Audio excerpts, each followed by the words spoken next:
नमस्कार दोस्तों, मैं शेखर श्रीवास्तव बहुत स्वागत करता हूं अपने YouTube चैनल एग्जामनाथ पे। जी हाँ, जैसा आप सभी जानते हैं कि उत्तर प्रदेश पुलिस कांस्टेबल की एक प्रैक्टिस टेस्ट सीरीज, जिसको वर्दी सीरीज मैंने नाम दिया है, ये वर्दी सीरीज आपकी अनवरत चालू है और आपके लिए आज सामान्य ज्ञान के अति महत्वपूर्ण प्रश्न लेके आया हूं, जो कहीं ना कहीं आपके परीक्षार्थ के लिए अति संभावित प्रश्न होंगे। जी हाँ, तो इस सामान्य ज्ञान का जो प्रश्न है उस सीरीज को मैं शुरू करूं उससे पहले 4 लाइन आप लोगों के लिए, उन सभी भाई बहनों के लिए जो परीक्षा की तैयारी कर रहे हैं कि तारों में अकेला चांद जगमगाता है, मुश्किलों में अकेला इंसान डगमगाता है और कांटों से घबराना मत मेरे दोस्त, क्योंकि कांटों में ही अकेला गुलाब मुस्कुराता है, क्योंकि कांटों में ही अकेला गुलाब मुस्कुराता है। जी हाँ, बिल्कुल, आज आप कांटों से भरे हुए हैं, आज आप कांटों से घिरे हुए हैं, लेकिन वो दिन दूर नहीं जब आप एक गुलाब बन करके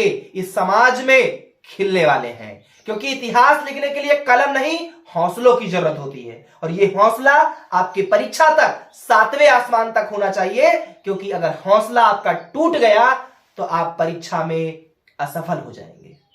तो आपका हौसला टूटना नहीं चाहिए, आपका हौसला डगमगाना नहीं चाहिए। आप पूरे हौसले के साथ, पूरे जज्बे के साथ अपनी तैयारी में लगे रहे, पूरी मेहनत कीजिए। अब वो दिन दूर नहीं है जब आप पुलिस कांस्टेबल बन करके इस समाज की सेवा कर पाएंगे।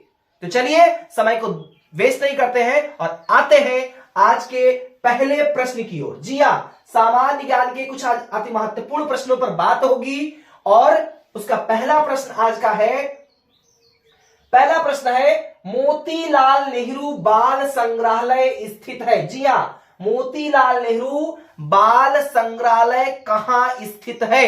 प्रश्न आपसे क्या किया गया है कि जो मोतीलाल नेहरू का बाल संग्रहालय है वो कहां स्थित है? आपके सामने ऑप्शंस है आगरा में, प्रयागराज में, लखनऊ में या वाराणसी में। जी हां, आपको बताना है कि जो मोतीलाल नेहरू का बाल संग्रहालय है वो कहां स्थित है। आपके सामने 4 ऑप्शंस हैं, आपको बताना है इसका सही आंसर। आप सभी कमेंट बॉक्स में उत्तर जरूर दिया करिए, जिससे आप अपनी तैयारी को भी परख पाएंगे। आप अंत में यह देखा करिए कि कितने प्रश्न आपके सही गए। तो चलिए मैं बताता हूं कि इसका राइट आंसर क्या होगा। इसका राइट आंसर है लखनऊ में। जी हां, लखनऊ में मोतीलाल नेहरू बाल संग्रहालय कहां स्थित है? लखनऊ में स्थित है। 1957 में, जी हां, 1957 में, 1957 में लखनऊ में बाल संग्रहालय, मोतीलाल नेहरू बाल संग्रहालय की स्थापना की गई थी। जी हां दोस्तों, यहां पे एक चीज और आपको पता चल गया कि जो बाल संग्रहालय, मोतीलाल नेहरू का जो बाल संग्रहालय है वो लखनऊ में तो स्थित है, लेकिन इसकी स्थापना कब की गई थी? तो बता मेरे दोस्त, कब किया गया था? बताओ क्या है? इसका राइट आंसर हो जाएगा 1957। और यहां पे ऑप्शंस आपको कौन सा टिक करना होगा? लखनऊ, क्योंकि लखनऊ में ही बाल संग्रहालय जो मोतीलाल नेहरू का है वो स्थापित किया गया था। और कब किया गया था? वो किया गया था 1957 में। चलिए बढ़ते हैं नेक्स्ट क्वेश्चन की ओर आज का। तो जी हां, हमारा ये नेक्स्ट क्वेश्चन है, उत्तर प्रदेश की सर्वाधिक लंबी नहर कौन सी है? उत्तर प्रदेश की सर्वाधिक लंबी नहर कौन सी है? आपके सामने ऑप्शंस है निचली गंगा नहर, घाघरा नहर, शारदा नहर या केन नहर। जी हां, आपको बताना है उत्तर प्रदेश की सर्वाधिक लंबी नहर कौन सी है। तो इसका जो राइट आंसर है वो है option C for Canada is the right answer. Sharda नहर उत्तर प्रदेश की सबसे लंबी नहर है। जी हां, अब यहां पे कुछ मैं फैक्ट आपको बताना चाहूंगा कि जो शारदा नहर है, जी हां, जो शारदा नहर है इसका निर्माण कब हुआ था? इसका निर्माण हुआ है 1920 से 1928 के मध्य। जी हां, ये 1920 से 1928 के मध्य शारदा नहर का निर्माण हुआ था। और ये कहां स्थित है? ये बनबासा नामक स्थान पर स्थित है। बनबासा, जी हां, बनबासा। अब ये बनबासा कहां है? तो बनबासा उत्तर प्रदेश और नेपाल सीमा, उत्तर प्रदेश और नेपाल सीमा पर पीलीभीत जिले में। जी हां, उत्तर प्रदेश और नेपाल सीमा के पर पीलीभीत में यह स्थान स्थित है बनबासा, और वहीं पर यह शारदा नहर का निर्माण किया गया था। और ये जो शारदा नदी है, शारदा नदी से ही ये नहर निकाली गई थी। तो आपको कुछ पता चला? जी हां, शारदा नहर उत्तर प्रदेश की सबसे लंबी नहर है, सर्वाधिक लंबी नहर है। इसका निर्माण 1920 से 1928 के बीच में हुआ और यह बनवासा नामक स्थान पर शारदा नदी से निकाली गई थी। जी हां, आपको यह फैक्ट क्लियर हो गया। और यहां पे एक ऑप्शन देखो दिया गया है निचली गंगा नहर। जी हां, निचली गंगा नहर का जो निर्माण हुआ है वो 1878 में हुआ था। कब हुआ था? 1878 में।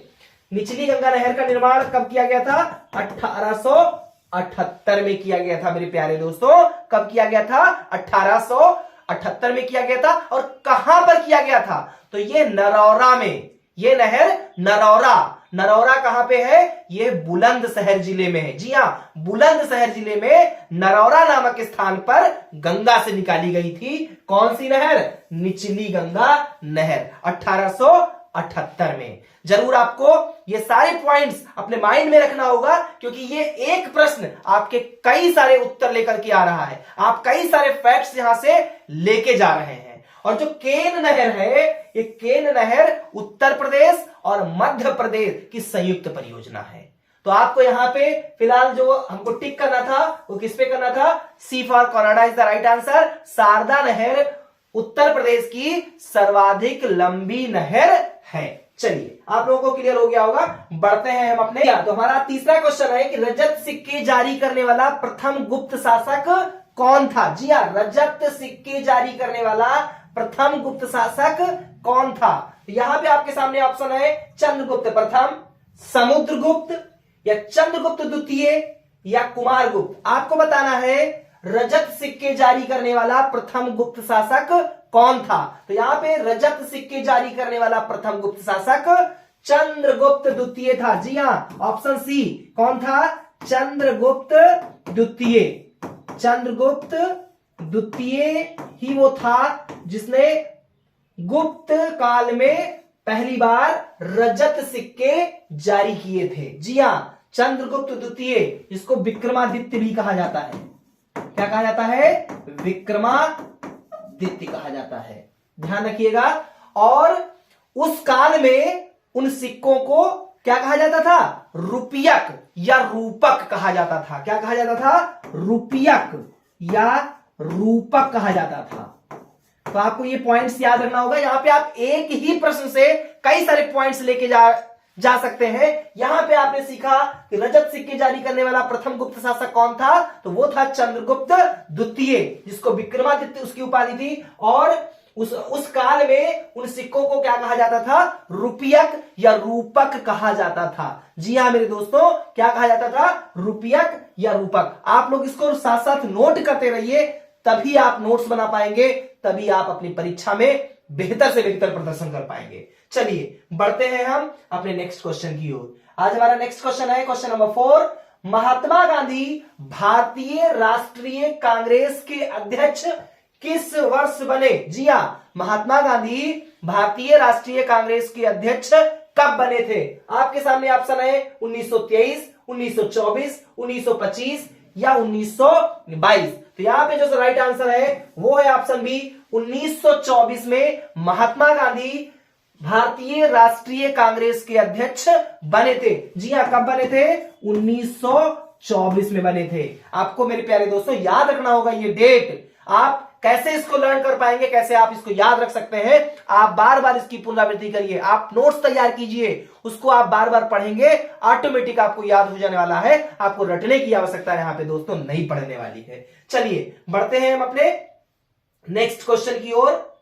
हमारा नेक्स्ट क्वेश्चन है, भारत में सबसे पहली जनगणना किस वर्ष हुई थी? जी हां, भारत में सबसे पहली जनगणना किस वर्ष हुई थी? ऑप्शन है 1852 में, ऑप्शन बी है 1872 में, या 1881 में, या 1952 में। जी हां, आपको बताना है भारत में सबसे पहली जनगणना किस वर्ष हुई थी। तो यहां पे जो राइट आंसर है वो है ऑप्शन बी, 1872 में। जी हां, 1872 में फर्स्ट टाइम भारत में जनगणना हुई थी। भारत में सबसे पहली जनगणना कब हुई? तो भारत में सबसे पहली जनगणना 1872 में हुई। और किसके कार्यकाल में हुई? जी हां, आपसे यह भी प्रश्न पूछा जा सकता है कि जो 1872 में भारत में जो पहली बार जनगणना हुई वो किसके कार्यकाल में हुई थी? तो मेरे प्यारे दोस्तों, इसका उत्तर होगा लॉर्ड मेयो। जी हां, लॉर्ड मेयो के कार्यकाल में पहली बार क्या हुआ था? भारत में जनगणना हुई थी। किसके काल में हुई थी? लॉर्ड मेयो के कार्यकाल में हुई थी। और भारत में नियमित जनगणना की शुरुआत कब हुई? यहां पे अगर थोड़ा सा प्रश्न की प्रवृत्ति को चेंज करता है, उसके नेचर को चेंज करता है, और अगर प्रश्न आपका आता है कि भारत में नियमित जनगणना की शुरुआत कब हुई और किसके कार्यकाल में हुई, तो आपको उत्तर देना है कि जो नियमित जनगणना की शुरुआत हुई है, नियमित जनगणना, वह हुई है 1881 से। जी हां, कब हुई है? 1881 में हुई थी। और किसके कार्यकाल में हुई थी? तो उसका नाम है लॉर्ड रिपन। क्या नाम है? लॉर्ड रिपन के कार्यकाल में 1881 में नियमित जनगणना भारत में शुरू होती है। समझ में आया ना मेरे प्यारे दोस्तों? यहां पे देखिए दो टाइप के प्रश्न आ सकते हैं। भारत में सबसे पहली जनगणना किस वर्ष हुई? तो आपको उत्तर देना है 1872 में, लॉर्ड मेयो के कार्यकाल में। लेकिन अगर प्रश्न यह आता है कि भारत में नियमित जनगणना की शुरुआत कब हुई, तो आपको आंसर देना है 1881 में, लॉर्ड रिपन के कार्यकाल में हुई थी। और 2011 की जो जनगणना है भारत की, वो 15वीं जनगणना है तथा स्वतंत्र भारत की 7वीं जनगणना है। मेरे प्यारे दोस्तों, यह भी फैक्ट आप लोग याद रखिएगा। जी हां, जो 2011 की भारत की जो जनगणना हुई थी, वो पूरे भारत की मतलब स्वतंत्रता से पूर्व और स्वतंत्रता के बाद वो 15वीं जनगणना थी। लेकिन अगर हम स्वतंत्रता के बाद की बात करें तो 2011 की जनगणना 7वीं जनगणना थी। मतलब स्वतंत्र भारत में 2011 की जो जनगणना थी वो 7वीं जनगणना थी स्वतंत्र भारत की। ओवरऑल 2011 में 15वीं जनगणना हुई थी, आजादी से पूर्व और आजादी के पश्चात। आप लोगों को समझ में आ गया होगा कि कितने फैक्ट्स आपको एक ही प्रश्न में मिल रहे हैं। आप सभी इसको नोट्स बनाते जाइए, ये कहीं ना कहीं बहुत इंपॉर्टेंट होने वाले हैं। चलिए बढ़ते हैं अपने नेक्स्ट क्वेश्चन की ओर। नेक्स्ट क्वेश्चन हमारा है क्वेश्चन नंबर 6। क्रीमी लेयर संबंधित है। जी हां, क्रीमी लेयर जो है वो संबंधित है, किससे संबंधित है? ऑप्शन ए आपके सामने है, ऑप्शन ए है बायोस्फीयर से, ऑप्शन बी है सामाजिक एवं आर्थिक हालात से, ऑप्शन सी है कुक्कुट पालन से, और ऑप्शन डी है दुग्ध उत्पादों से। तो जी हाँ, इसका जो राइट आंसर है वो ऑप्शन है option B for Bombay is the right answer. जो क्रीमी लेयर संबंधित है, तो क्रीमी लेयर किससे संबंधित है? क्रीमी लेयर संबंधित है सामाजिक एवं आर्थिक हालातों से। जी हाँ, क्रीमी लेयर किससे संबंधित है? सामाजिक एवं आर्थिक हालातों से संबंधित है। और इसे कब दिया गया था? ये जो क्रीमी लेयर है, इस किस आयोग ने दिया था? तो ध्यान रखिएगा, सत्तानाथन आयोग ने 1971 में। कब दिया था? सत्तानाथन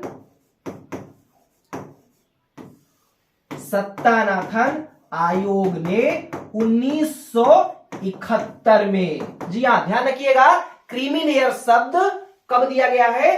तो क्रीमी लेयर शब्द 1971 में सत्तानाथन आयोग ने दिया था।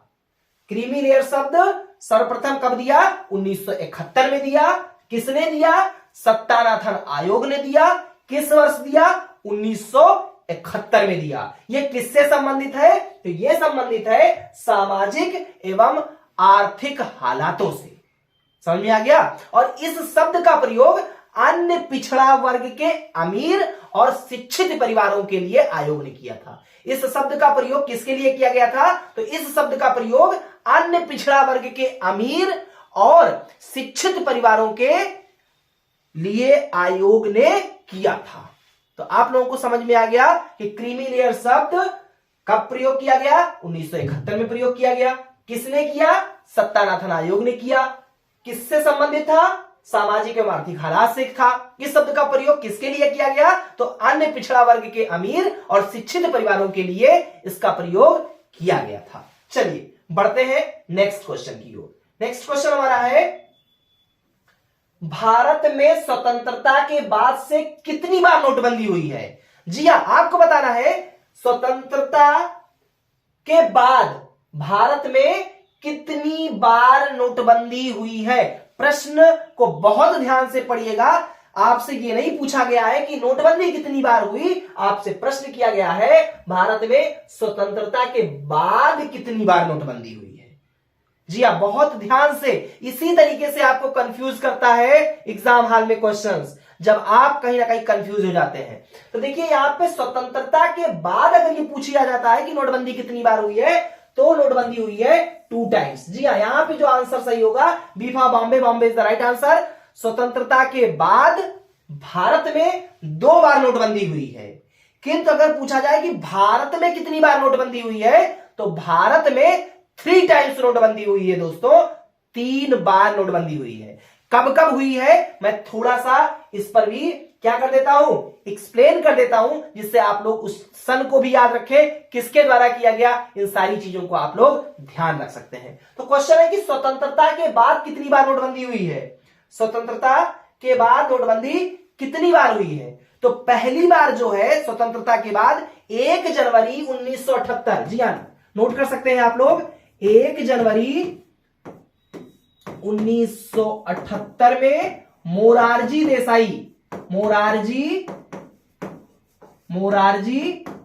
देसाई ये किस पार्टी से थे? ये थे जनता पार्टी। जी हां, जनता पार्टी के मोरारजी देसाई। किस पार्टी की सरकार थी? जनता पार्टी की सरकार थी। और 1 जनवरी 1978 में जनता पार्टी के मोरारजी देसाई सरकार ने पहली बार नोटबंदी की थी। जी हां, पहली बार नोटबंदी किसने की थी? मोरारजी देसाई ने की। किस पार्टी से थे? जनता पार्टी से थे। कब किया था? 1 जनवरी 1978 में मेरे प्यारे दोस्तों किया था। और अभी हमने टिक किया है कि 2 बार नोटबंदी हुई है। तो दूसरी जो है नोटबंदी कब होती है? तो दूसरी नोटबंदी 8 नवंबर, बिल्कुल 8 नवंबर कब हुआ है? 2016 में हुई थी।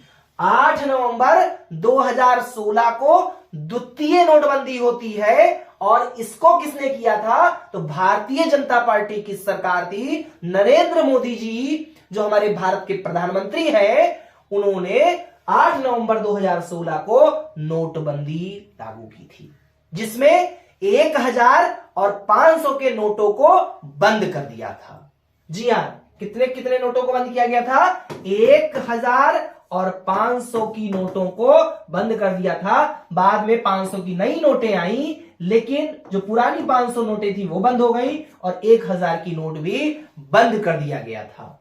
भारत में जो प्रथम नोटबंदी हुई है, ये तो हो गया स्वतंत्रता के बाद की नोटबंदी। अगर मैं बात करूं भारत में प्रथम नोटबंदी कब हुई, तो 1946 में मेरे प्यारे दोस्तों हुई थी, क्योंकि तब हमारा देश आजाद नहीं था। तो आजादी से पूर्व 1946 में भी नोटबंदी हुई थी, जिसमें 500, 1000 और 10 रुपये के नोट बंद कर दिए गए थे।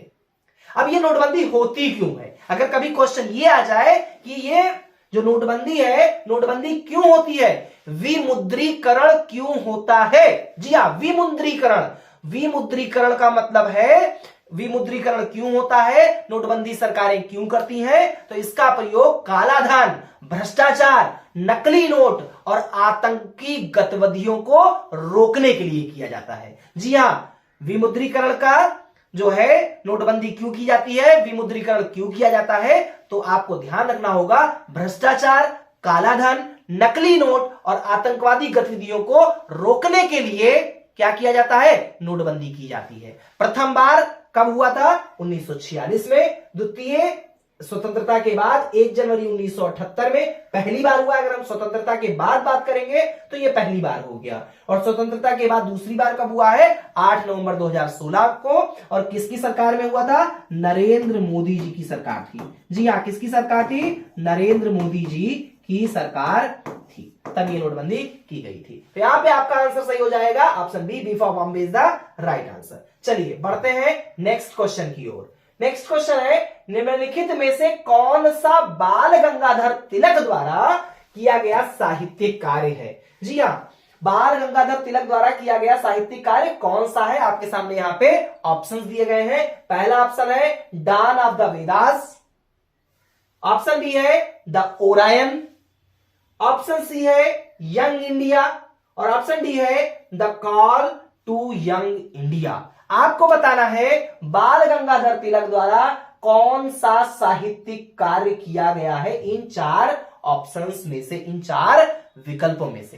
तो इसका जो राइट आंसर है वो राइट आंसर है option B for Bombay is the right answer, the Orion. जी हां, द ओरायन जो है यह बाल गंगाधर तिलक द्वारा एक साहित्यिक कार्य है। इसके अलावा गीता रहस्य, इसके अलावा एक और कार्य है, किस नाम से है? गीता राज। ये सभी वर्ड्स आपको याद रखना होगा। The Arctic home of the Vedas, the Arctic home, the Arctic home of the Vedas, of the Vedas, ये भी बाल गंगाधर तिलक द्वारा एक साहित्यिक कार्य है। ये भी गीता रहस्य और द ओरायन, ये जो आपको ऑप्शंस में भी दिया गया है, ओरायन किसके साहित्यिक कार्य है? बाल गंगाधर तिलक का। बाल गंगाधर तिलक का गीता रहस्य और the Arctic home of the Vedas भी ये साहित्यिक कार्य है बाल गंगाधर तिलक का। और दोस्तों यहां पे एक और फैक्ट आपके सामने बताना चाहूंगा कि जो बाल गंगाधर तिलक जी थे ये पहले ऐसे व्यक्ति थे जिन्होंने स्वराज, जिन्होंने स्पष्ट शब्दों में स्वराज को प्रथम बार प्रयोग किया। जी हां, स्वराज की मांग पहली बार किसने किया था, किस व्यक्ति ने किया था? तो बाल गंगाधर तिलक ने किया था। जी हां, बाल गंगाधर तिलक ने स्पष्ट शब्दों में पहली बार स्वराज की मांग की थी। और उन्होंने क्या कहा था? स्वराज मेरा जन्मसिद्ध अधिकार है, मैं इसे लेकर रहूंगा। ये किसके शब्द है? ये शब्द थे बाल गंगाधर तिलक जी के थे। उन्होंने कहा था जो है स्वराज मेरा जन्मसिद्ध अधिकार है, मैं इसे लेकर के ही रहूंगा। बाल गंगाधर तिलक को लोकमान्य और बेताज बादशाह भी कहा जाता है। जी हां, बाल गंगाधर तिलक को किस नाम से और जानते थे? किस नाम से? तो इसका सही आंसर है लोकमान्य या बेताज बादशाह। बेताज बादशाह के नाम से भी हम बाल गंगाधर तिलक जी को जानते हैं। तो देखिए कई सारे आपको फैक्ट्स मिल रहे हैं। यहां पे क्वेश्चन किया गया था कि बाल गंगाधर तिलक द्वारा साहित्यिक कार्य कौन सा है, तो ऑप्शन तो आपको सही हो गया, B for Bombay is the right answer, the Orion. Bal Gangadhar तिलक का एक साहित्यिक कार्य है जो कि इस ऑप्शन में है। बट और आपने क्या सीखा? द ओरायन के अलावा गीता रहस्य भी एक साहित्यिक कार्य है, the Arctic home of the Vedas भी साहित्यिक कार्य है, बाल गंगाधर तिलक को लोकमान्य या बेताज बादशाह बोला जाता है। और ये ऐसे पहले व्यक्ति हैं जिन्होंने स्पष्ट शब्दों में स्वराज की मांग की और उन्होंने कहा कि जन्म सिद्ध अधिकार है मेरा स्वराज, स्वराज मेरा जन्म सिद्ध अधिकार है, मैं इसे लेकर ही रहूंगा। चलिए बढ़ते हैं अपने नेक्स्ट क्वेश्चन की ओर। हमारा नेक्स्ट क्वेश्चन है, क्वेश्चन नंबर 9 है, प्रशासनिक सुविधा के लिए उत्तर प्रदेश राज्य में कितने मंडल मौजूद हैं? जी हां, उत्तर प्रदेश राज्य में कितने मंडल मौजूद हैं प्रशासनिक सुविधा के लिए? प्रशासनिक सुविधा के लिए उत्तर प्रदेश राज्य में कितने मंडल मौजूद हैं? यहां पे आपको बताना है। इसका ऑप्शन है, ऑप्शन ए है 18, ऑप्शन बी है 22, ऑप्शन सी है 28 या ऑप्शन डी है 24। आपको बताना है कि कितने मंडल मौजूद है। तो जिसका राइट आंसर है वो है option A for America is the right answer. 18 मंडल मौजूद है उत्तर प्रदेश राज्य में। टोटल 18 मंडल है प्रशासनिक सुविधाओं के लिए। और यहां पे एक फैक्ट जान लीजिए कि नवीनतम गठित 18वां मंडल अलीगढ़ है। जी हां, नवीनतम गठित 18वां मंडल जो है वो कौन सा है? वह है हमारा अलीगढ़।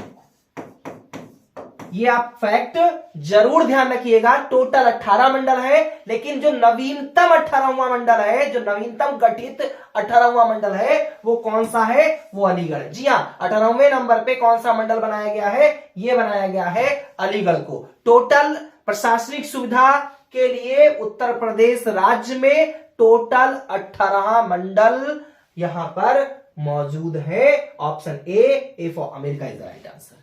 चलिए बढ़ते हैं नेक्स्ट क्वेश्चन की ओर। आज का नेक्स्ट क्वेश्चन है क्वेश्चन नंबर 10। अंगूर की खेती को आमतौर पर क्या कहा जाता है? जी हाँ, अंगूर की खेती को आमतौर पर क्या कहा जाता है? ऑप्शन ए है आपके सामने सेरिकल्चर, एविकल्चर, मोरिकल्चर या विटिकल्चर। आपको बताना है कि अंगूर की खेती को आमतौर पर क्या कहा जाता है। तो आप लोग फटाफट कमेंट बॉक्स में उत्तर जरूर दिया करिए, जिससे आप अपने आप को परख पाए। अब आप उस प्रश्नों के उत्तर देते हैं तो आप अपने आप को परख पाते हैं, अपने आप को जांच पाते हैं, अपने आप को जज कर पाते हैं कि आप कितने प्रश्नों के उत्तर सही दे पाए। तो चलिए मैं बताता हूं, अंगूर की खेती को आमतौर पर क्या कहा जाता है? कहा जाता है विटिकल्चर। जी हाँ, विटिकल्चर कहा जाता है अंगूर की खेती को, जो है आमतौर पर क्या कहा जाता है? विटिकल्चर मेरे दोस्तों कहा जाता है। आप लोग ध्यान रखिएगा, अंगूर की खेती को क्या बोलते हैं? विटिकल्चर बोलते हैं। और सेरिकल्चर, जो एक देखिए ऑप्शन यहां पे दिया गया है सेरिकल्चर, तो सेरिकल्चर किसको कहते हैं? सेरिकल्चर में कच्चे रेशम के उत्पादन हेतु तो रेशम कीट का पालन किया जाता है। सेरिकल्चर में किसका प्रयोग किया जाता है?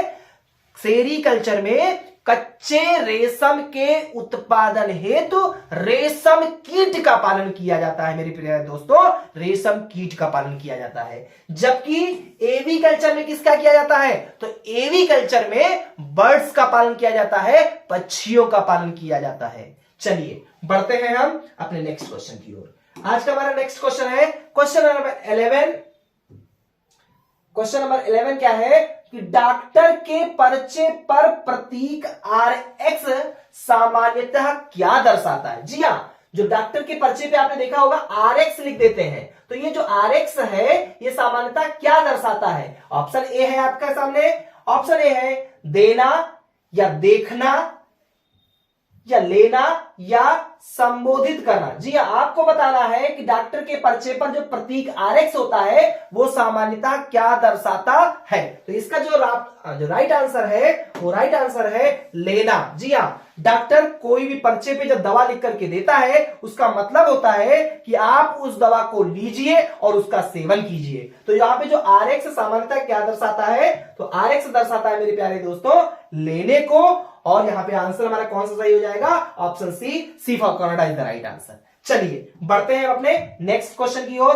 12 है कि निम्नलिखित में से कौन सा रोग बैक्टीरिया के कारण होता है? जी हाँ, निम्नलिखित में से कौन सा रोग बैक्टीरिया के कारण होता है? आपके सामने ऑप्शंस है इन्फ्लुएंजा, निमोनिया, चेचक या जुकाम।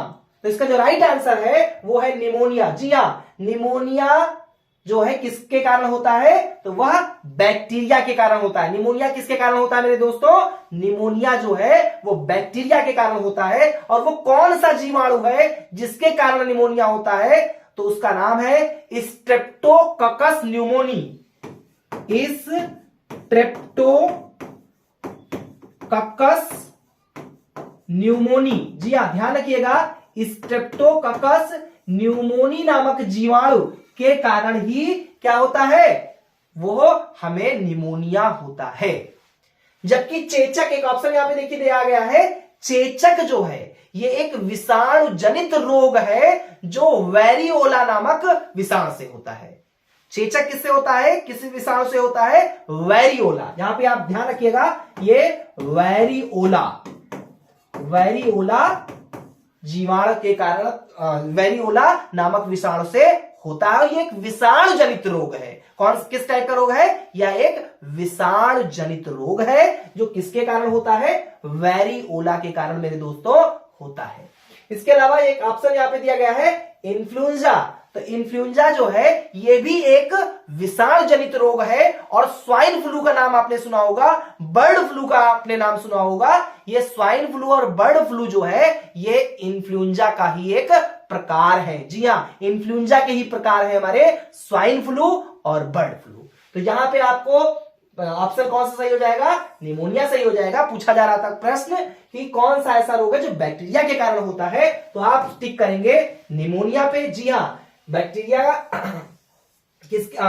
के कारण कौन सा रोग होता है? निमोनिया होता है। जी हाँ, यहां पे option B for Bombay is the right answer. चलिए बढ़ते हैं नेक्स्ट क्वेश्चन की ओर। आज का नेक्स्ट क्वेश्चन है क्वेश्चन नंबर 13। एशिया के निम्न देशों में से कौन सा देश तेल पेट्रोलियम का सबसे बड़ा उत्पादक देश है? जी हाँ, पेट्रोलियम तेल का सबसे बड़ा उत्पादक देश कौन सा है? यहां पे ऑप्शंस आपके सामने दिए गए हैं, सऊदी अरब, यमन, ईरान या इराक।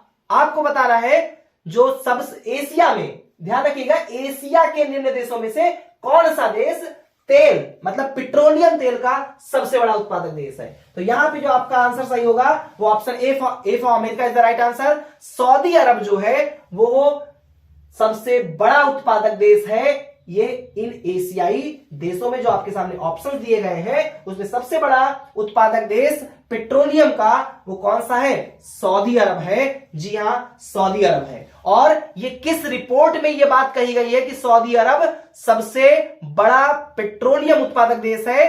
तो इंडियन मिनरल एयरबुक, इंडियन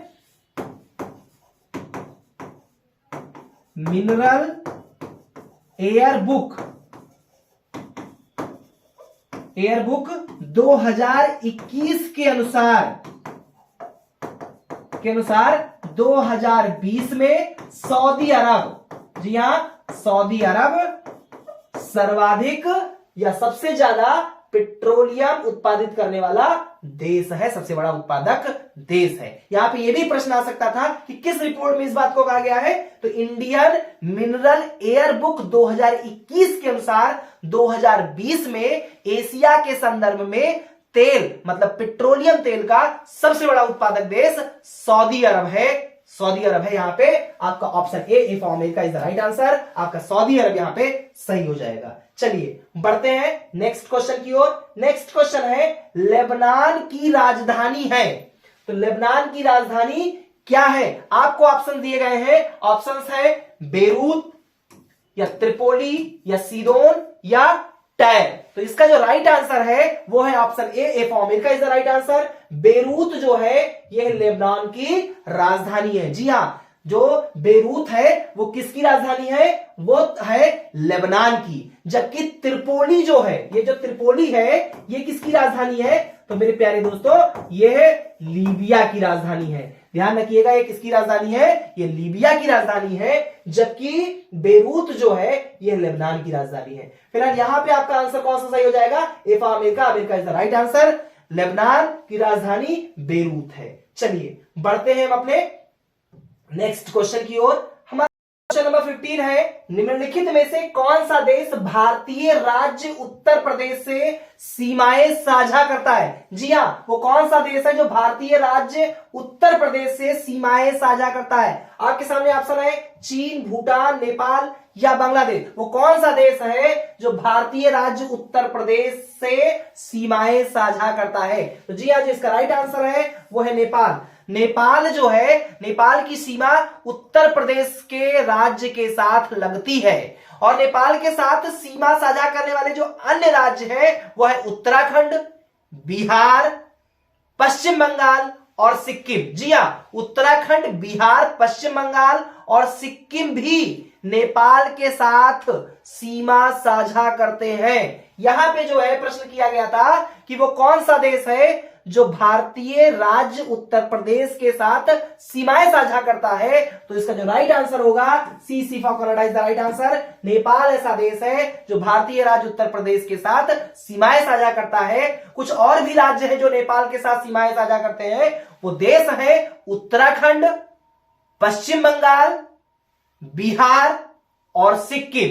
बिल्कुल आप ध्यान रखिएगा। चलिए बढ़ते हैं नेक्स्ट क्वेश्चन की ओर। नेक्स्ट क्वेश्चन है पाल राजवंश के सर्वप्रथम राजा कौन थे? यहां पे आपके सामने ऑप्शन दिए गए हैं गोपाल, नंदलाल, धर्मपाल या देवपाल। आपको बताना है जो पाल राजवंश था उसके सर्वप्रथम राजा कौन थे? तो जहां पे राइट आंसर है वो है गोपाल। जी हां, पाल राजवंश के सर्वप्रथम राजा गोपाल थे। आपको ध्यान रखना होगा कौन था? गोपाल। किस राजवंश के? तो पाल राजवंश के सर्वप्रथम राजा कौन थे? वो हमारे थे गोपाल। और इनका जो कार्यकाल कब से कब तक रहा है? इनका कार्यकाल रहा है 750 से 770 ईस्वी तक। जी हां, 750 से 770 तक। और इसके पश्चात मीन्स गोपाल के पश्चात कौन बना था, कौन गद्दी पे आसीन हुआ था? तो उसका पुत्र जो धर्मपाल था वो बना था। किसके बाद? गोपाल के बाद उनका पुत्र धर्मपाल गद्दी पे बैठा था। और इसका जो कार्यकाल है वो 770 से 810 ईस्वी तक माना जाता है। और जो धर्मपाल है, एक और आपको फैक्ट बता दूं, जो धर्मपाल है इसने ही विक्रमशिला विश्वविद्यालय की स्थापना की थी। धर्मपाल ने कौन से विश्वविद्यालय की स्थापना की थी? विक्रमशिला विश्वविद्यालय। जी हाँ, यहां पे आपको ध्यान रखना होगा, विक्रमशिला विश्वविद्यालय की स्थापना किसने किया था? तो धर्मपाल ने किया था। धर्मपाल कौन था? धर्मपाल गोपाल का पुत्र था। गोपाल कौन थे? गोपाल पाल वंश के सर्वप्रथम राजा थे। गोपाल का शासनकाल कब से कब तक रहा है? तो 750 से 770। धर्मपाल उनका पुत्र था जो कि 770 से 810 तक रहा है। और धर्मपाल ने ही विक्रमशिला विश्वविद्यालय की स्थापना की थी। दोस्तों, आप लोगों को बिल्कुल ये, अगर वीडियो अच्छी लग रही हो, ये प्रश्न आपके लिए अति महत्वपूर्ण प्रश्न है, बड़ी मेहनत से ये मैं वीडियो लेकर के आता हूं। प्लीज आप वो सभी दोस्तों के साथ, उन सभी फ्रेंड्स के साथ जो पुलिस कांस्टेबल की तैयारी कर रहे हैं, उन तक इस वीडियो के लिंक को जरूर शेयर कीजिए। अगर आपको ये वीडियो अच्छी लग रही हो तो प्लीज लाइक कीजिएगा। और अपनी किस्मत इस बार बना के रहना है, बेरोजगारी को खत्म करना है, इस बार पुलिस कांस्टेबल की नौकरी को लेके आना है। क्योंकि आप कभी किसी को दोष मत दीजिए, हाथों की लकीरों पर ज्यादा विश्वास ना किया करो, क्योंकि नसीब उनका भी होता है जिनके हाथ नहीं होते। जी हां, नसीब उनका भी होता है जिनके हाथ नहीं होते। तो इस बार आपको नसीब को कोसना नहीं है, इस बार आपको पुलिस कांस्टेबल की नौकरी लेके रहना है। बस आपको इस बार नौकरी लेके रहना है। दिन में जगना पड़े, रात में जगना पड़े, कितनी मेहनत करनी पड़े, लेकिन मेहनत करेंगे और इस बार नौकरी लेकर रहेंगे। चलिए बढ़ते हैं नेक्स्ट क्वेश्चन की ओर। नेक्स्ट क्वेश्चन है हमारा, प्रकाश वर्ष किसका मापन करता है? प्रकाश वर्ष किसका मापन करता है? ऑप्शन है दूरी, ऑप्शन बी है गति, ऑप्शन सी है ऊर्जा, या ऑप्शन डी है भार। आपको बताना है जो प्रकाश वर्ष है यह किसका मापन करता है। तो इसका जो राइट आंसर है वह है दूरी। जी हां, प्रकाश वर्ष किसका मापन करता है? तो यह दूरी का मापन करता है। अब यहां पे फ्रेंड्स थोड़ा सा मैं ये बताना चाहूंगा कि जो प्रकाश वर्ष है आखिर ये होता क्या है। प्रकाश वर्ष होता क्या? ठीक है, प्रकाश वर्ष किसका मापन करता है? दूरी का करता है। बट प्रकाश वर्ष क्या होता है? तो प्रकाश वर्ष वह दूरी है जो प्रकाश द्वारा, प्रकाश वर्ष क्या है? प्रकाश वर्ष वह दूरी है जो प्रकाश द्वारा निर्वात में एक वर्ष में तय की जाती है। प्रकाश वर्ष वह दूरी है जो प्रकाश द्वारा निर्वात में एक वर्ष में तय की जाती है। और यह दूरी मापने की एक इकाई है। ये क्या है? यह दूरी मापने की एक इकाई है जिसे मुख्यतः लंबी दूरियों तथा दो नक्षत्रों के बीच की दूरी या इसी प्रकार की जो अन्य खगोलीय दूरियां होती है उसको मापने के लिए इसका प्रयोग किया जाता है। तो जी हां, प्रकाश वर्ष आपके समझ में आया। प्रकाश वर्ष वह दूरी है जो मापने की एक इकाई होती है जिसे मुख्यतः लंबी दूरियों, दो नक्षत्रों के बीच या दो अन्य खगोलीय दूरियों के बीच में मापने के लिए प्रयोग किया जाता है। तो यहां पे प्रकाश वर्ष किसका मापन करता है? दूरी का करता है। बिल्कुल आपको समझ में आ गया होगा। चलिए बढ़ते हैं नेक्स्ट क्वेश्चन की ओर। नेक्स्ट क्वेश्चन हमारा है क्वेश्चन नंबर 18, उर्दू शायरी में फिराक गोरखपुरी के नाम से कौन प्रसिद्ध है? बहुत ही ज्यादा फेमस नाम फिराक गोरखपुरी, शायद सभी लोगों ने सुना होगा। फटाफट इसका आप लोग उत्तर दीजिए। सभी लोग जानते होंगे कि उर्दू शायरी में फिराक गोरखपुरी के नाम से कौन प्रसिद्ध है। तो जी हां, आपके सामने ऑप्शन है द्वारिका प्रसाद, विशन नारायण, या रघुपत सहाय, या नवल किशोर। तो इसका जो राइट आंसर है वो है Raghupat Sahay. C for Canada is the right answer. Raghupat Sahay साहब को ही फिराक गोरखपुरी के नाम से जाना जाता है। उर्दू शायरी में फिराक गोरखपुरी के नाम से रघुपत सहाय जी ही फेमस है। उर्दू शायरी में रघुपत सहाय को फिराक गोरखपुरी के नाम से जाना जाता है। और इनका जन्म कब हुआ था? एक और फैक्ट जान लीजिए, 28 अगस्त 1896 को। कब हुआ था? 28 अगस्त 1896 को रघुपत सहाय फिराक गोरखपुरी का जन्म हुआ था। कब हुआ था? 28 अगस्त 1896 को हुआ था। गुल नगमा, बज़्म जिंदगी, रंग ए शायरी, सरगम इनके प्रमुख शायरी संग्रह हैं। जी हां, एक बार मैं फिर से बोले दे रहा हूं, आप लोग नोट कर लीजिए। गुल नगमा, बज़्म जिंदगी, रंग ए शायरी और सरगम इनके प्रमुख शायरी संग्रह हैं। तो यहां पे फिराक गोरखपुरी के नाम से कौन जाना जाता है? रघुपत सहाय। यहां पे option C for Canada is the right answer. बढ़ते हैं आज के नेक्स्ट क्वेश्चन की ओर और आज के इस प्रैक्टिस सेट के लास्ट क्वेश्चन की ओर। आज का लास्ट क्वेश्चन है, छठी सदी बीसी के दौरान उत्तर प्रदेश के किन क्षेत्रों को छेदी या चेदी भी इसको जो है लिखा जाता है, चेदी कहा जाता था? जी आपको बताना है, छठी सदी बीसी के दौरान उत्तर प्रदेश के किन क्षेत्रों को छेदी या चेदी कहा जाता था? ऑप्शन ए है बुंदेलखंड, अवध, अंग या अवंती। आपको बताना है। तो इसका जो राइट आंसर है वो है बुंदेलखंड। जी हां, छठी शताब्दी ईसा पूर्व छेदी या चेदी वर्तमान में उत्तर प्रदेश के बुंदेलखंड को कहा जाता था। किसको कहा जाता था? बुंदेलखंड कहां पे है? ये उत्तर प्रदेश राज्य में है। और छठी शताब्दी ईसा पूर्व छेदी जो है ये वर्तमान के उत्तर प्रदेश राज्य में एक जिला है बुंदेलखंड, और बुंदेलखंड को ही कहा जाता था। और इसका उल्लेख जो है 16 महाजनपदों में भी किया गया है। जी हां, तो यहां पे आंसर कौन सा सही हो जाएगा? ए for America is the right answer. चलिए, तो ये था आज का हमारा वर्दी सीरीज। बिल्कुल समझ में आया होगा। सामान्य ज्ञान के ये अति महत्वपूर्ण 19 प्रश्न आज प्रैक्टिस सेट 1 पार्ट 1 था ये, क्योंकि टोटल आपके सामान्य ज्ञान से 38 प्रश्न पूछे जाते हैं। कितने प्रश्न मेरे प्यारे दोस्तों? 38 प्रश्न आपके जीएस से आएंगे, सामान्य ज्ञान से आएंगे। आज मैंने आपको 19 प्रश्न की व्याख्या दी है। कल आपके सामने पुनः एक बार फिर से मैं उपस्थित हूंगा वो अन्य 19 महत्वपूर्ण प्रश्न लेकर के। तब तक आप तैयारी करते रहिए, मस्त रहिए, और अगर वीडियो अच्छी लगी हो तो ज्यादा से ज्यादा शेयर कीजिएगा। बहुत बहुत धन्यवाद, बहुत बहुत धन्यवाद। Thanks lot.